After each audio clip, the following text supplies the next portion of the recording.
So hello everyone, कैसे हैं आप सब? Welcome back to Fatima physics. आज के इस क्लास में हम लोग बात करेंगे capacitance of a spherical capacitor.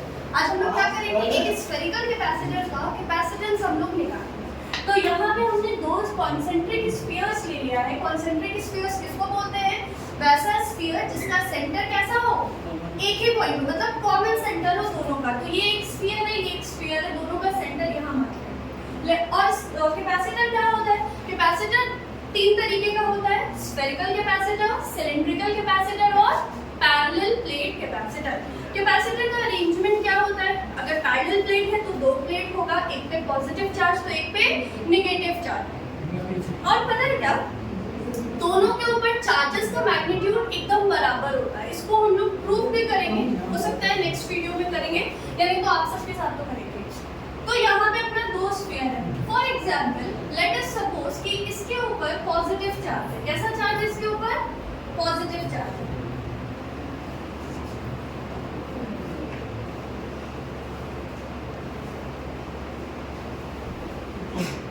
और ये जो स्फीयर है इसके ऊपर नेगेटिव चार्ज है।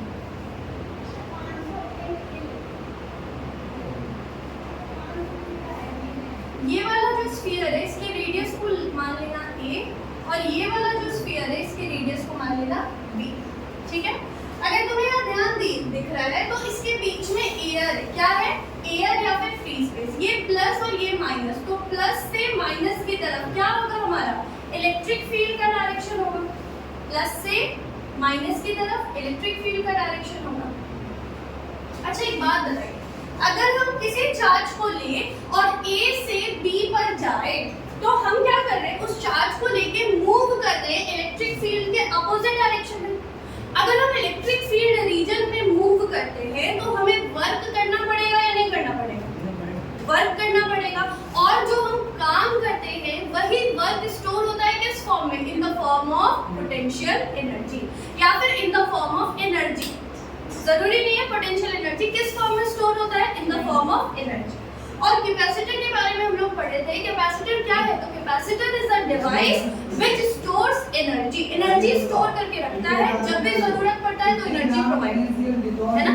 कैपेसिटर का काम ही एनर्जी स्टोर करना। तो यहाँ पर मान लेते हैं यहाँ से r डिस्टेंस आगे है और यहाँ पे हम एक स्फीयर कंसीडर करेंगे। दिख रहा है क्लियर? हम A से B जा रहे हैं। कहाँ जा रहे हैं? A से B जा रहे हैं। इलेक्ट्रिक फील्ड रीजन किधर है? इधर है। और हम मूव किधर कर रहे हैं? अपोजिट डायरेक्शन में। कैपेसिटेंस का फॉर्मूला क्या होता है? तो C बराबर होता है Q बाई V। C बराबर होता है Q बाई V। तो Q तो चार्ज है, हमें पोटेंशियल निकालना है इन दोनों स्फीयर्स के बीच में कितना पोटेंशियल है। पोटेंशियल कैसे निकलेगा? एक फॉर्मूला था क्या अपने पास पोटेंशियल ग्रेडियंट का? क्या था?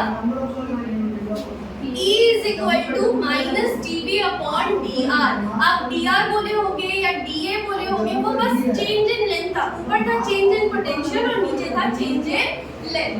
अपने पास ये फॉर्मूला था पोटेंशियल ग्रेडियंट का, E is equal to minus dV upon dr। या यहाँ A होगा, X होगा, कुछ भी होगा, ये चेंज इन लेंथ बता रहा होगा और ये चेंज इन पोटेंशियल बता रहा होगा। और नेगेटिव साइन क्या बता रहा था? नेगेटिव साइन हमें ये बता रहा था कि इलेक्ट्रिक फील्ड के डायरेक्शन में पोटेंशियल घटता है। तो यहाँ से हम क्या लिख सकते हैं? dV को क्या लिख सकते हैं? माइनस E इंटू dr लिख सकते हैं। dV is equal to minus E into dr। चलो ये तो हो गया, हमें A और B के बीच में पोटेंशियल ही तो निकालना है। तो देखो ये अपने पास रिलेशन था, dV is equal to minus E into dr। Dot हटाएंगे तो क्या हो जाएगा? Minus E dr cos theta. एक बात बताइए, यहाँ से हम जा कहाँ रहे हैं? We are moving from A to B। A से B मूव कर रहे हैं और इलेक्ट्रिक फील्ड किधर है? इधर। और हम जा किधर रहे हैं? इधर। We are moving in the direction opposite to the electric field. तो E और dr के बीच में एंगल कितना होगा? हम इलेक्ट्रिक फील्ड इधर है और हम मूव उधर कर रहे हैं, एंगल कितना होगा? 180 डिग्री। तो यहाँ से हम dV को क्या बोल सकते हैं? Minus E dr cos 180 degree. और cos 180 डिग्री का वैल्यू कितना होता है? -1। तो dv हमें कितना मिल जाएगा, ये minus minus plus e into dr, कितना हो जाएगा e into dr, e into dr। चलिए अब हमें क्या करना है, हमें टोटल पोटेंशियल चाहिए, तो टोटल पोटेंशियल के लिए हम क्या करेंगे, इंटीग्रेट कर देंगे। कहाँ से कहाँ, यहाँ पे देखो dr कहाँ से कहाँ इंटीग्रेट कर देंगे हम लोग, a से b, तो लोअर लिमिट a हो जाएगा और अपर लिमिट b हो जाएगा। ठीक है, ध्यान से इलेक्ट्रिक फील्ड का फॉर्मूला क्या है अपने पास, kq by r square, kq by r square, तो ये हो गया dv, this will be equal to integration of e की जगह क्या लिखेंगे अपन, kq by r square, chapter 1 into dr, a से b। अब यहाँ से क्या करेंगे, जो भी कांस्टेंट होगा, कांस्टेंट को हम क्या करते हैं इंटीग्रेशन के बाहर, यहाँ पे बताओ तो वेरिएबल कौन है, तो d के साथ r है, मतलब r वाला टर्म क्या होगा, वेरिएबल होगा, और उसके अलावा जो भी टर्म होगा वो कैसा होगा, कांस्टेंट होगा।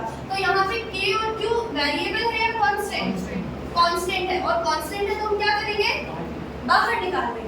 तो integration of dv this will be equal to kq integration of 1 by r square into dr, limits तो भी रखेंगे a से b। 1 by r स्क्वायर का इंटीग्रेशन कितना होता है, माइनस 1 by r, कितना होता है, माइनस 1 by r। हम यहाँ साइड में इंटीग्रेशन कर रहे हैं, किसका इंटीग्रेशन चाहिए, 1 by r स्क्वायर का, तो देखो integration of 1 by r square dr, इसको अपन क्या लिख सकते हैं, r का पावर -2 इंटू dr लिख सकते हैं, नीचे में r का पावर 2 है, डिनोमिनेटर से न्यूमरेटर में लेके जाएंगे तो क्या लिखेंगे, r स्क्वायर कर देंगे, हाँ या ना, 11th में पढ़ लिए होते बेसिक वर्ड्स। वेरिएबल का पावर कांस्टेंट, इंटीग्रेशन का रूल क्या बोलता है,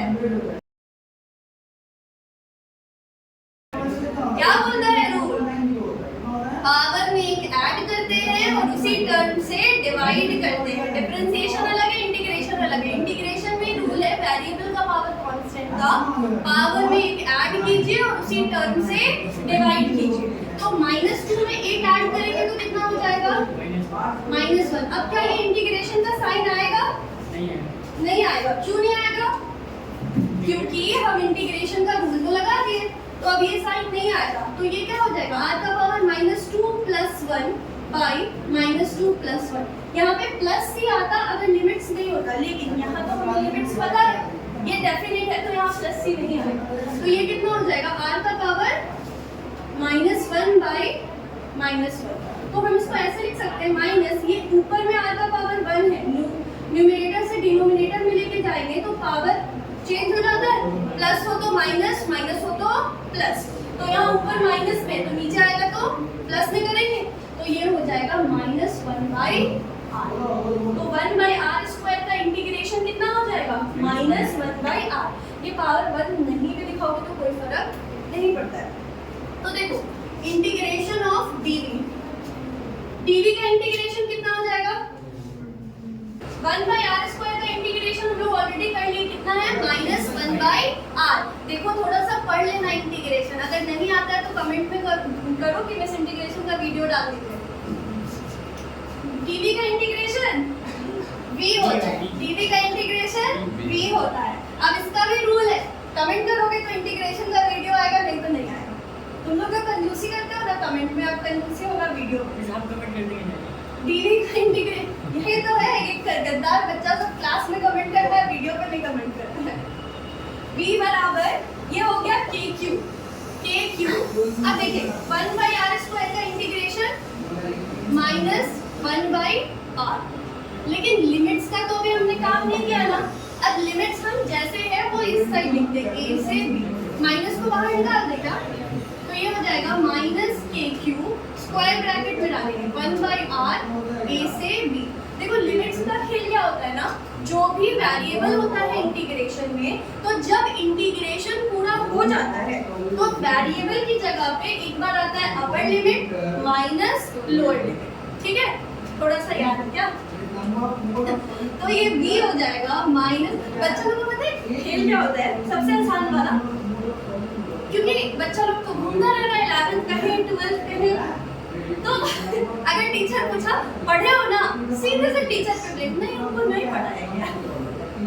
आप कहीं भी पढ़े 11th अगर आप पढ़े हो तो बेसिक मैथ्स में आपको पढ़ाया गया होगा, टीचर पे ब्लेम नहीं डालना। तो ये हो गया माइनस के क्यू, यहाँ पे आर तो वेरिएबल था क्योंकि डी आर इसी के रिस्पेक्ट में हमने किया, तो आर की जगह पे एक बार अपर लिमिट तो 1/b माइनस आर की जगह पे लोअर लिमिट माइनस 1/a। तो अगर हम माइनस को अंदर मल्टीप्लाई कर दें तो ये क्या हो जाएगा,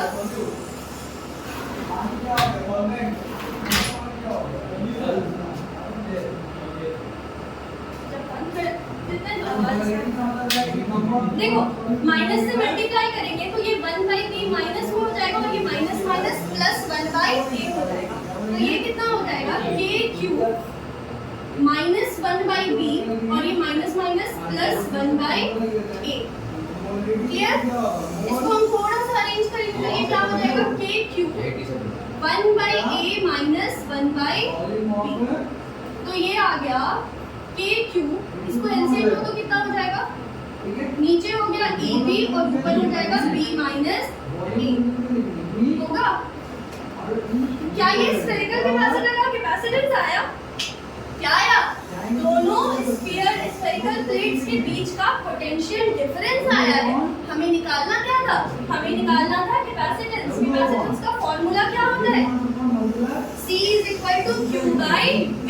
पोटेंशियल बराबर कैपेसिटेंस बराबर होता है चार्ज और पोटेंशियल के। तो ये हम मिटा रहे हैं। आई थिंक आप लोगों ने देख लिया होगा, बना लिया होगा उसको।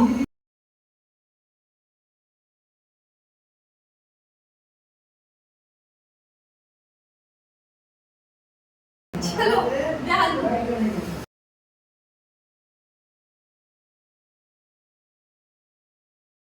तो सुनो, कैपेसिटेंस का फॉर्मूला क्या है अपने पास? C is equal to Q by V। तो C is equal to Q by V की जगह पे क्या लिखेंगे? A Q B minus A by A B। ध्यान दो, यहाँ Q से Q कटेगा। K का फॉर्मूला क्या होता है? 1/4/epsilon। तो यहाँ पे हम क्या लिख देंगे? K की जगह पे 1/4/epsilon। तो C बराबर हो जाएगा, ये तो कट गया तो बचा 1 और नीचे K की जगह पे 1/4/epsilon और यहाँ हो जाएगा B minus A/AB। तो ये देखो डिवाइडिंग, ये क्या रेसिप्रोकल होके मल्टीप्लाई हो जाएगा, तो ये दोनों कहाँ चला जाएगा? ऊपर चला जाएगा। तो कैपेसिटेंस कितना हो जाएगा? 4/epsilon AB by B minus A। कितना आया? 4/epsilon AB, साथ में बोलो 4/epsilon AB by B minus A। Clear है? ये तब आया जब क्या है, दोनों कैपेसिटर प्लेट के बीच में एयर फिल्ड है। अगर मीडियम होगा तो यहाँ पे एप्सिलॉन नॉट आएगा या एप्सिलॉन एम आएगा? एप्सिलॉन एम आएगा, परमिटिविटी ऑफ मीडियम हो जाएगा। अच्छा, हम पिछले क्लास में तुम लोगों को बताए थे कि ये जो कैपेसिटेंस है क्या ये Q और V पे डिपेंड करता है? नहीं करता है। किस पे डिपेंड करता है? हाँ, मीडियम, प्रॉपर्टी ऑफ मीडियम और डायमेंशंस पे। तो देखो ना, इसका ये क्या है? रेडियस है दोनों स्फीयर का, दोनों स्फीयर के रेडियस पे डिपेंड करता है और बीच में जो मीडियम है उस पे डिपेंड करता है। क्या C और V पे डिपेंड, Q और V पे डिपेंड कर रहा है? नहीं कर रहा है। तो capacitance depends on the dimensions and medium in between the capacitor plates, या फिर जो भी जैसा भी कैपेसिटर है। तो ये था आपका स्फेरिकल कैपेसिटर का कैपेसिटेंस जब दोनों स्फेरिकल प्लेट्स के बीच में एयर फिल्ड है तब। ठीक है, इसको लिखिएगा, पॉज कर दो। तो कैपेसिटेंस जो है अपना 4/epsilon AB by B minus A। जब यहाँ पे क्या है? एयर है। याद कैसे रखेंगे? तो देखो 4/epsilon AB, ये तो मल्टीप्लाई में सारा याद रहेगा, लेकिन नीचे किसमें से किसको माइनस करेंगे ये हमेशा कंफ्यूजिंग होता है। तो कुछ नहीं करना है, जो बड़ा वाला स्फीयर है, आउटर स्फीयर का जो रेडियस है उसमें से इनर स्फीयर वाले रेडियस को माइनस करेंगे। क्वेश्चन में आपको कंफ्यूज करने के लिए A और B के फॉर्म में नहीं देगा रेडियस, R1 और R2 के फॉर्म में देगा। तो हम क्या करेंगे? R1 और R2 में से जो बड़े वाले स्फीयर का रेडियस होगा उसमें से छोटे वाले स्फीयर के रेडियस को माइनस कर देते हैं। इसमें कोई मतलब नहीं है प्लस यहाँ हो प्लस वहाँ हो, कहीं भी हो आपका कैपेसिटेंस इतना ही आएगा। कितना आएगा? 4/epsilon AB by B minus A, where B is the radius of of outer sphere and a is the radius of inner sphere. बड़ा वाला रेडियस में से छोटे वाले को माइनस करना है, कहानी खत्म। देखो ये तो तब हुआ जब इसके बीच में क्या है, एयर या फिर वैक्यूम है। अगर हम इस कैपेसिटर के बीच में कोई दूसरा मीडियम डाल दें जिसका डाइलेक्ट्रिक कांस्टेंट k है, अब हम यहाँ पर एक दूसरा मीडियम डालेंगे जिसका डाइलेक्ट्रिक कांस्टेंट कितना है, k। इस मीडियम का डाइलेक्ट्रिक कांस्टेंट है k। तो अब नया कैपेसिटेंस कितना होगा, तो न्यू कैपेसिटेंस जो उसको c डैश मान लेंगे। क्या लिखेंगे यहाँ पे, इन प्रेजेंस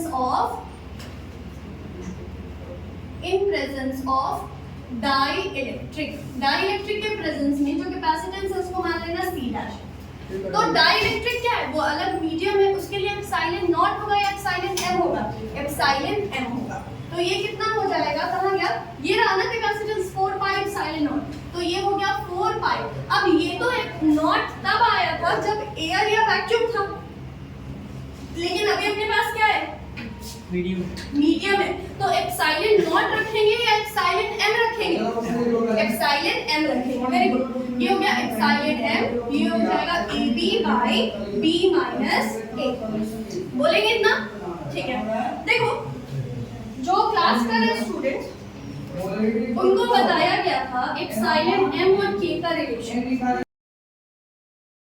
परमिटिविटी को क्या बोल रहे थे, परमिटिविटी ऑफ मीडियम बटा परमिटिविटी ऑफ फ्री स्पेस, और यही किसके बराबर था, k के बराबर। यहाँ से हम क्या बोल सकते हैं, एप्सिलॉन m किसके बराबर होगा, k into एप्सिलॉन बोल सकते हैं।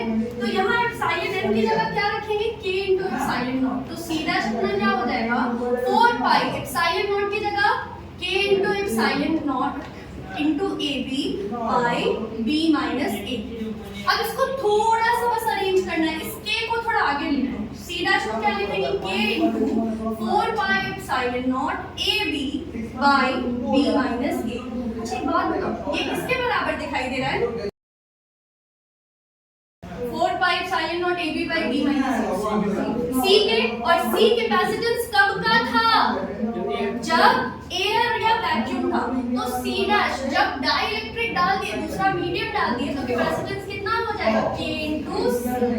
तो यहाँ से ये भी क्लियर हो गया कि डाइलेक्ट्रिक डालने से कैपेसिटेंस बढ़ जाता है, इंक्रीज कर जाता है। कितना इंक्रीज करता है, तो dielectric constant times k times increase कर जाता है कैपेसिटेंस डाइलेक्ट्रिक डालने से। मीडियम के प्रेजेंस में कैपेसिटेंस मीडियम का जो कांस्टेंट होता है उतना टाइम्स बढ़ जाता है।